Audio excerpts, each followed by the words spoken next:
Hallo, guten Tag. Heute möchte ich über das Thema sprechen. Das Thema ist sicherer Verwendungen von Medizin Geräte. Patientensicherheit, Gewährleisten, Anwendungssicherheitsschützen, Fehlbedingungen und Geräte vermeiden. Grundregeln für den sicheren Umgang, Einweisungen und Kompetenz, Geräteprüfung von Gebraucht, richtige Anwendungen, Hygiene und Asepsis, Dokumentation und Verhalten bei Störungen oder Fehlern.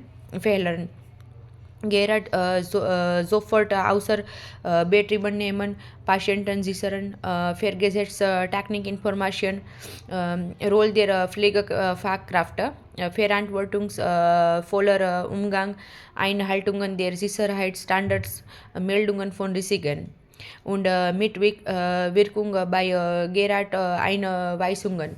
Das ist alles.